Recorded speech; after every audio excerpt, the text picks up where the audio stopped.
Hey everyone, it's the Distracted Driving Podcast. I'm Sean Genovese. I'm Rex Williams. Dad joke teller extraordinaire. Yeah. Amongst his I many just get him from accomplishments. somewhere else. Yeah, they're going around. It's going around. It's like a virus, like this Santa Claus virus I got. Maybe I got the dad joke virus too. No. You know, by the time this drops, your beard will probably be gone. Yeah, probably. But but it's here now, and they're watching this. Not It's here now. what Well, no, most my- of them are listening. They can't even see it. Okay, good. But just so y'all It's not know, pretty. Rex has. It's not like a Kevin Meredith beard. No. I never reached that That was height. Yeah, I mean, that was that epic. beer had an IQ. Yeah, yeah. My This face is is- just dirty. That's all. This is like an infant. This beard hasn't even been born yet. But it is Holiday. gray, like Santa Claus. That's how mine comes in too. But let's move on to more important things. Like Yes, Scott. this podcast is sponsored in part by SG Enterprises. Oh yeah. What do they do? I'm glad you asked. They help people do business better. So if you need some consulting services or coaching, maybe you've got some new leaders that you've promoted into management, and they just need a little bit of help, guiding their teams. SG.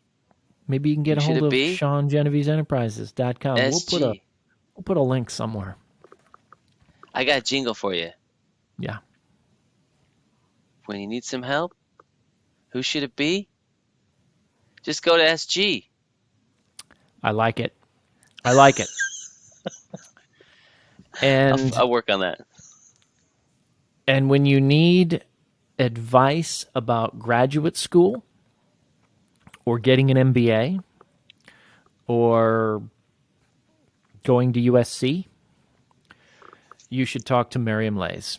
And that is our guest back again for part 2 of a conversation that we had with her. Yeah, she was great. If you missed the last episode, it's really just a great introduction into Miriam and the path that she's taken so far in her career. So it gives you kind of a feeling for her perspective and where she's coming from.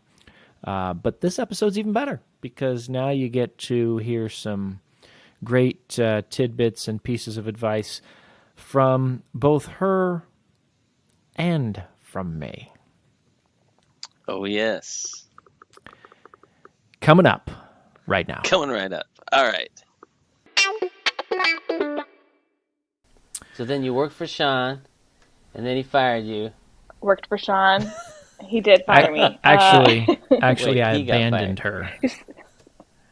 Oh, And then I was a clingy ex-coworker Stage 4 who clinger. felt the need to follow. awesome. So yeah, and no, it was great. And Sean tried to talk me out of going to business school, and he was Sounds unsuccessful. like me. Thank Yeah. I God. think I tried to talk you come out of on. USC too. Learn about everything. I Yeah, got my MBA. yeah, Hey, wait, Get your wait a that's minute. right. Yeah. So to just to make sure we're clear, I didn't try to talk her out of graduate school. Says the graduate instructor. Now, That's right. You're right. business school maybe. Yeah, I might have Okay. tried to talk her out of Business that. school. From where? And it wasn't even talking me out of it from USC. But it was, I thought it was good, Sean, because you were really questioning why I wanted to go get an MBA, and why pursue that degree over a different graduate degree. And I thought we had a really fruitful discussion, and it made me even more sure that that was the path I needed to take. Yeah, so I thought it was really Well- great. I think we should challenge each But other. why was it why was it more sure that the path was going to take? Because Well, you've let done me- that kind of stuff. Let me tell you the general advice I usually give people, and then Miriam can tell you why her situation was a exceptional case. I usually advise people, first of all, I tell students, don't don't graduate with your undergrad and go directly into a master's program. With some exceptions, there are some compelling reasons that I think, or there's some reasons that I think are compelling that could make an exception to that. But generally speaking, I think you get a more enriched experience from a graduate school program with the benefit of work experience. And then a lot of particularly industrial engineers want to go and get a degree, like an MBA specifically, which could be okay, and maybe an MBA from, I don't know if I tried to talk you so much out of an MBA as I did USC. Because the other piece of advice I usually tell people is, graduate, go get a job, get some work experience, and then if you're fortunate enough to be getting work experience in a company that has an educational reimbursement program, you can make them pay for it. Yeah. Again, some exceptions, if you're independently wealthy or money is no object, or you have other reasons, then it could vary. But I also generally tell people to go find a course of study that they will enjoy, because in many circumstances, the advanced degree, it's not going to matter what it is in terms of the benefit to you. You have one or you don't. It's very binary, especially in large organizations. Miriam, on the other hand, had some specific goals that she had some work experience before. Well, she did have work experience, yeah, and she had some goals that she'll share with you now. That made now her path compelling. Okay. You're on. Yeah, so the thing for me was because I didn't immediately go into an industrial engineering role straight out of school, I did get to experience working with a lot of people in business, and not just, middle-level managers. I always got to work with people at the highest, at the top of the hierarchy organization. Yeah. So it's always like, the president of the company or the senior portfolio manager, the founder or whatever of a company, and getting exposure to them and how they operate. I always thought that I always wanted to be in the same room as them. I loved observing them. I loved seeing how they made business decisions. I loved when they would ask me for my opinion. I liked being a part of that. And I found that I was also drawn to the really cheesy kind of like self-help books, but the ones in management and productivity. Yeah. That was what I read in my free time. And I'm a really big Malcolm Gladwell person. Yeah. And who are your other favorite I've read all his books. So, oh, wow. When you say cheesy. Yeah, I can't think of any others. So. Wait, where's my book? Have you ever read anything by Genevieve? Genevieve. I have read about 3 pages out of your book, Sean. So. Did you? You're not in the self-help. Yeah. He once accidentally left it on my desk. I think he was trying to subtly hint that I should read it. It does sound like me. Adam Grant. I like Adam Grant. I liked Peter. I always say his name wrong. Peter Thiel. Yeah. And it's 0 to 1. I really liked that book. Yes. So all those authors, I'm really into that kind of genre. And that's what I would read in my free time. And I kind of realized, I one day want to be in that position. I want to be in a position where I can lead others at the highest level and have the biggest influence. Originals. I've been begging Sean to read that book. Yeah, it's a good one. I don't know if he has yet, but I love that book. Yeah. So once I kind of identified, okay, I want to take a more traditional business path, or I want to work my way up in a company. I realized one of the obstacles one day might be if it's me and another candidate, and the other candidate has an MBA and I don't, that's going to hold me back. And I just didn't want that to hold me back. And I also was just interested in things that I didn't learn at Clemson, like accounting, finance, just the different organizational structures and communications. Yeah, all of that. So cool. Problem solving I could do in my sleep, but give me a balance sheet, and I couldn't read it before going to business school, and now I can. And so I think it just really complemented my existing skill set and experience, and it it allowed me to grow and kind of opened up doors for me that would have taken years to open up, right? It would have taken years of experience to work your way up in a Yeah. very technical field. But once you have that MBA, it really just, the world's your That's oyster. awesome. I, How long I did it only take you to partially get it? agree with that. But you answer Well, that's okay. You're not the guest. answer Rex's question first. How long it took you to get it? How long it took me to get it? So I did the part, like the MBA PM program, which is I was working full time and then I would go to school at Yeah. night. So it was a 3-year program. Wow. Yeah. So the reason I said I only partially agree, I want to clarify, and maybe this is what you meant, but one of the reasons, one of the additional reasons why I counsel students not to go directly into graduate school is because there is a benefit to experience. So, in other words, if I'm looking to hire a candidate, and my choices are somebody with a master's degree, straight out of school, never had any work experience, or somebody with a bachelor's degree with 5 years of work experience, and maybe they have an interest in going back to school, a lot of times, maybe most of the time, I'm going to take the person that's got the work experience.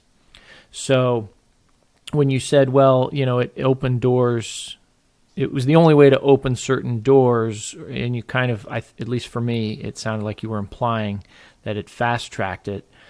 I don't know, because I've had this conversation with several people now about how do you fast-track experience. Leadership development programs at companies. They had one where we both came from. Lockheed Martin had the leadership development program. You can only do so much, though, to accelerate somebody.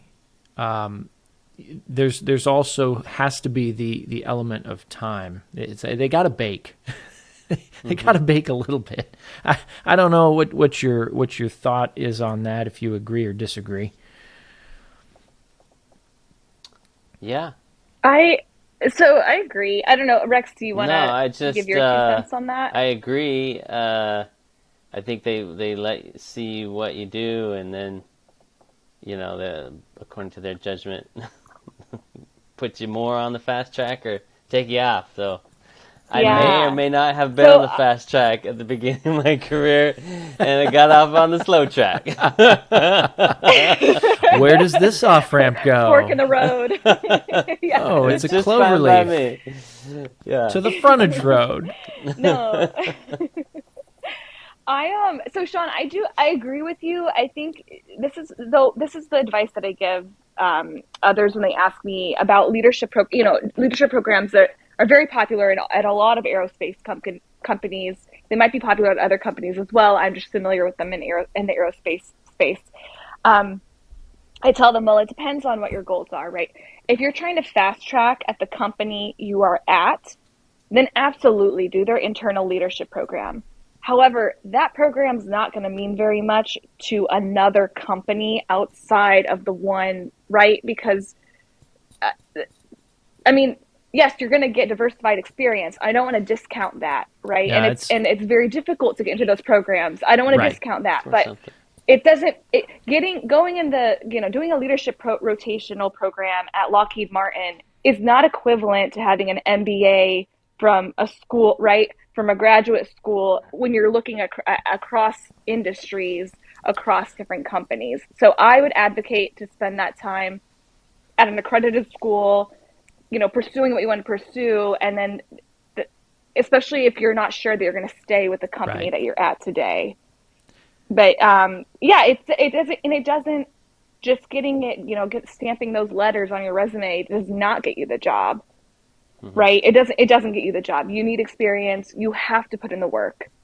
But if you're somebody who's putting in the effort and getting recognition, and you're finding that the obstacle is, breaking into management because you've never formally had direct reports, but you want to get into a management role, okay, right? It makes sense now. What can you do to supplement your 7 years of experience? Well, go get an MBA. That's going to allow you to break into a more formal management role a little bit more easily than spending 15 years to work your way up into it. So I think we agree on in that respect. It's all about your own motivation. And if your motivation Yeah. is to be a lifelong learner, to continue your learning and just get skills that you're going to appreciate having that you can go apply, then go choose something that's going to fit that bill. If your motivation is to be the chief operating officer of a Fortune 100 company in a very short amount of time, let's say, okay, well, maybe you need to be looking at Harvard or Yale or Pepperdine or one of those or USC, because she did tell me at one point in time she wanted to be the COO of an organization. But so yes, the motivation matters, and that's the advice. I literally just gave this advice 2 weeks ago at the industry advisory board meeting. A student asked a question just like this, and there's 7 of us older, more experienced people answering this question, and you could tell she was getting the person who asked it was getting a little overwhelmed, and so we had to kind of just come back and go, look, we're just giving you input. The bottom line is, you do you, but you've got to understand your motivation, because if you're not honest with yourself about the motivation and what you expect to get from that advanced degree or that leadership program for that matter, then that's where you're going to have maybe some disappointment. You're not going to get a return on your investment. And I definitely agree with you that the value of a leadership program on paper is going to be greater within the entity that is giving it. Just like I think Rex has probably had this experience too with internal Lean or Six Sigma training or any of those internal trainings. Like if I go tell somebody, oh well, I'm Lean Six Sigma certified from the Boeing company, and it's Motorola, they're going to be like, and? So. But if my goal is to have something more universal, well, then I probably need to go get something more universal.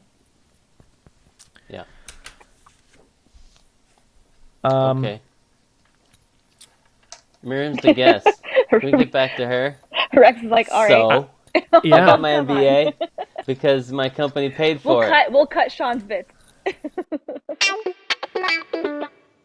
It's ironic that the episode, sponsored in part by Sean Genevieve's Enterprises, ends with the guest saying that we're going to cut out the owner of Sean Genevieve's Enterprises, the proprietor. That's right. Well, yeah, apologize for that, Sean, but I just felt like, she's traveled all this way.